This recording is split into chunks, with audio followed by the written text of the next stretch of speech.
Hi,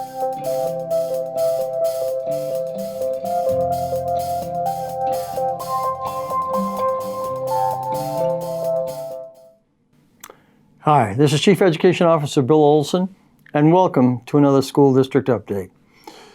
Well, we're filming this right after the April vacation week, and I happen to think that is probably the best vacation week during the year. It's a beautiful time of year, springtime. People tend to go many places and have very different, a variety of different experiences. And in listening to the staff over the years, I think it's been probably the favorite school vacation week of all. And what that means is we are now in the home stretch. It's hard to believe that we have about 35 school days remaining in the school year. As you recall, June 20th is the last day of school for students. June 22nd is the last day of school for staff. The latter part of the school year, though, is always a very busy part of the school year as we close out the year academically, financially, and there are lots of activities going on. We continue at this point in the year to have school security audits and assessments done by the New Hampshire Homeland Security Office. Those will take place and continue to take place over the remainder of this school year. They provide us with an analysis of our strengths and perhaps any areas of needs with respect to school safety matters and trying to keep our students and staff as safe as possible. Recently, the Merrimack Police Department had a very active training session in our schools during the April break. That's extraordinarily important in that the law enforcement officials get to know the layout of our buildings, get to know the nuances in terms of if they have to approach an intruder in any of our buildings, and we hope and pray that never happens, but we want to be prepared. And we thank the police department for their very active participation in school safety training and also professional development for our staff and our students. They have been wonderful to work with. We are reviewing enrollment projections at this point in time. We had a meeting today, in fact, with the building principals to review the enrollment projections that we included with the 2023-2024 school year budget. We wanted to get an update from all of the principals just to make sure that there are no surprises as we proceed forward to the summer and throughout the summer into the academic year. We will continue to meet on a monthly basis with the principals to look at enrollment trends. We want to know what the impact might be of any new residential developments. Over the course of the summer, we're also going to convene a committee of administrators to take a look at the space capacity of our schools, particularly our elementary schools, to take a look at any stress points, any impacts, as I just mentioned, from residential developments. It's always important that we look several years out into the future, that we look carefully at all residential developments now and those that are perhaps in the planning phases and in the review phase of the municipal government, to understand, are we looking at residential developments that are apartments, condominiums, townhouses, single-family homes, all of which have, in my experience over many years, different ratios applied to them in terms of the numbers of students per bedroom based on the different type of housing configuration. So it's important that we keep a very careful eye on future trends in residential development and the impact on enrollments in our school district. So we'll have that space utilization committee. We'll be reporting our findings to the school board sometime in the fall to let them know what the impact of residential development continues to be on the school district in Merrimack. I want to congratulate Harley Hall, who is our new Director of Alternative Pathways and Extended Learning Opportunities. Harley recently provided an excellent presentation to the school board on the work that he has been doing. As you know, I've mentioned once or twice during the year that when I first began in Merrimack, I noticed that we did not have an Alternative Pathways program to graduation for high school students, which was of a concern to me. And so we went about the process of planning, beginning from the ground up in terms of hiring a director, and that's Harley Hall, who's done an absolutely phenomenal job. He has seen other school districts. He is familiar with the process of developing a really relevant and quality extended learning opportunities, and those will be applied to all students. And so we're very, very much looking forward to the implementation of a Pathways program, Pathways to Graduation program, for Merrimack High School students beginning next year, the 23-24 school year. So congratulations to Holly, and I really think, and I've reported this to the school board, it's one of the most significant improvements to the school district in many years. Because as I've indicated before, a comprehensive high school education and that model is simply not for all students. That is the reality that we have dealt with in this profession for many, many years. And we need to adjust and adapt to make sure that we meet the needs of all students, absolutely every student. No one is left behind, okay? We are unfortunately losing two high-quality administrators this year, at the end of this year, great colleagues of ours on the leadership team. Director of Student Services, Heather Barker, has decided to retire. That is one of the most difficult jobs in any school district. And I want to thank Heather for her outstanding job that she's done with us.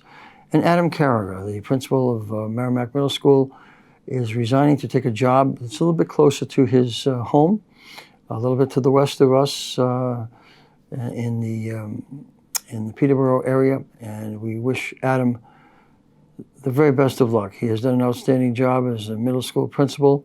Both colleagues have been great to work with, have contributed greatly to this school district. During the summer, beginning very early in the summer, we will begin the process of developing a committee for the process of constructing a strategic plan, for a 3-year strategic plan. We're going to work once again, I think I've mentioned this before, with the New Hampshire School Board Association. Mark Dolan is the point person who we'll be working with.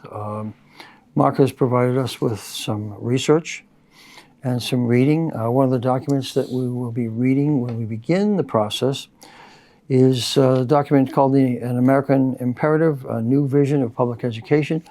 That is drafted by the American Association of School Administrators, which is basically the Association for School Superintendents, the national organization for school superintendents. As I said, we're going to be drafting the strategic plan in about 7 different areas of operations, both academic orientation and financial and operations orientation, to make sure that we construct a clear path and direction for the Merrimack School District moving forward over the next 3 years. We will once again, prior to the construct of the strategic plan, be conducting in June with the school board and our central office leadership team an excellent goal-setting process. It's one of the most important meetings that we had last June, in fact. And that sort of set the direction for our school district, for our budget, for planning of our programs. And I'm pleased to say that we have been able to accomplish almost all, if not all, goals that we established last year that tended to be short-term and both long-term. The short-term goals we have definitely accomplished over the course of the school year, and will complete some by the end of this school year. So it's been a very, very successful year. The goals were realistic, they were ambitious, and they were goals that represented the best interests of both our students and our staff. I want to thank all of you who took the time to vote and supported the warrant articles for the school system, particularly supporting the budget, the operating budget, but also supporting the warrant article to support and approve the teacher's contract. I can unequivocally state to you that the contract, the new contract, and the more competitive salary schedule, competitive with area school districts, has been a crucial difference in both the number of applicants that we have received for jobs and the quality of applicants. The quality of applicants is far, far superior to what I've experienced over the last year and last year at this time. So thank you very much for that very astute vote on both the budget and the teacher's contract, because there has been an extraordinary difference in the quality of candidates, and that serves our students extremely, extremely well. With that being said, there are still openings. So if you have a degree, if you did extremely well in college, because I look for strong preparation, strong academic preparation in any teacher candidate that I hire, we're interested in you. We have a variety of openings. Please refer to our website. We also have openings for substitute teachers. We are always in need of substitute teachers.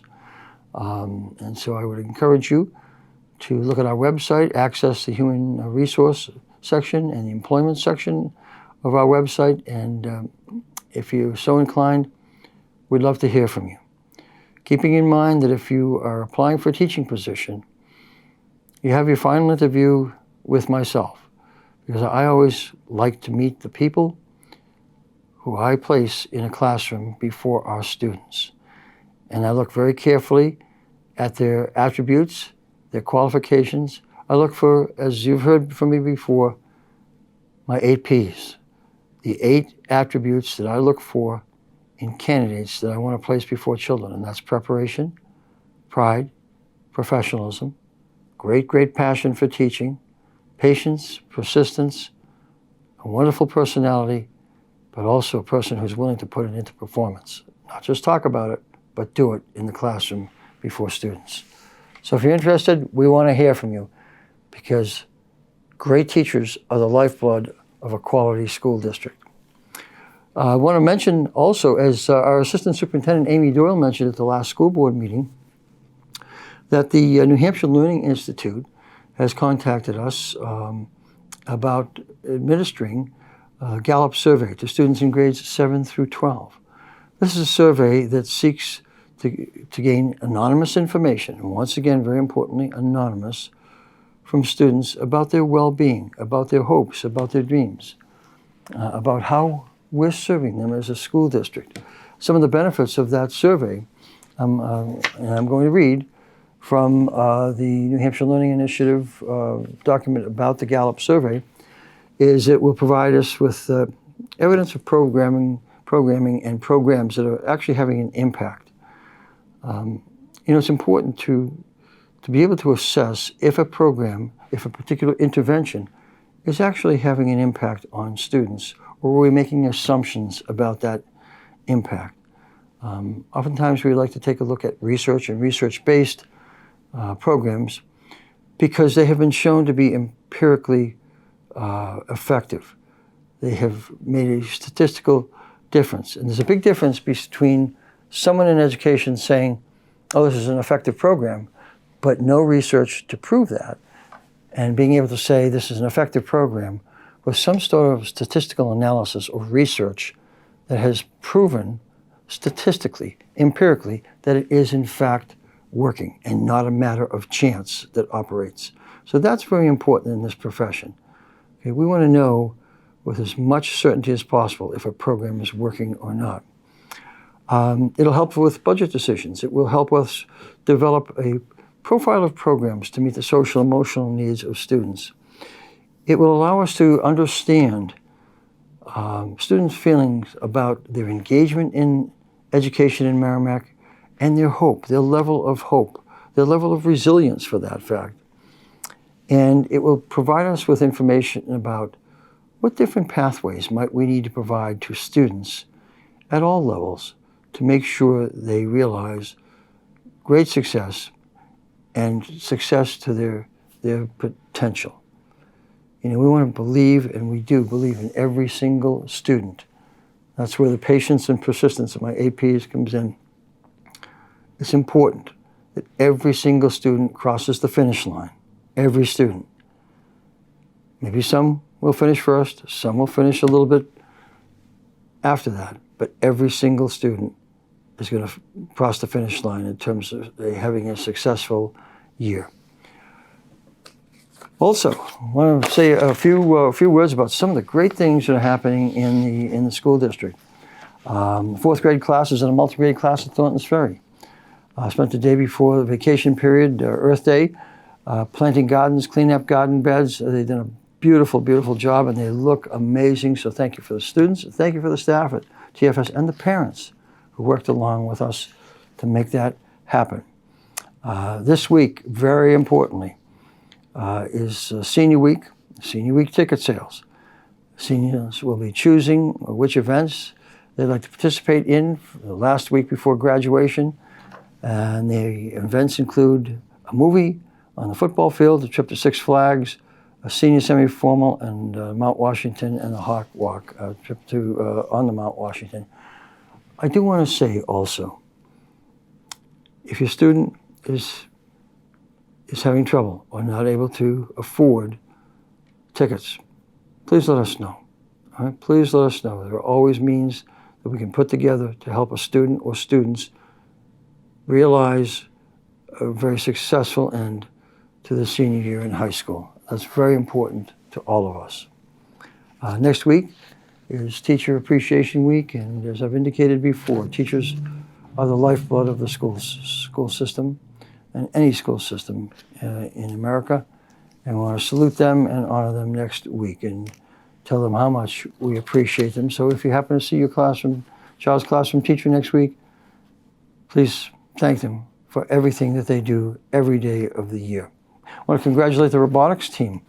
This is a wonderful, wonderful team with a great manager in Matthew Gage, excuse me. The robotics team, for the second year in a row, finished and qualified for the second year for the first FIRST, that's an organization, championship in Houston. It's a huge accomplishment. There were 78 teams, national teams in the competition, and the Merrimack team qualified. We absolutely congratulate them for an outstanding, outstanding job. From JMU's, the teachers have come together to form a Relay for Life team that will walk for the American Cancer Society's event on June 17th in Derry, New Hampshire. We congratulate them from that spirited action, for that very caring action to help people and help research in the area of cancer treatment and cure. I'm proud to say that this past Thursday, the Merrimack Granite State Challenge team defeated Hopkinton to advance to the finals behind strong performances from the entire team. Every single team member contributed to the win, and this is the fourth consecutive year for the Merrimack team in the finals. The finals will air on the Hampshire Public Broadcasting System on Thursday, May 11th. A win in the finals will give a Merrimack team the third championship in that competition. So once again, outstanding students, outstanding staff, doing wonderful things, making us all proud. This is Bill Olsen. Look forward to seeing you next time.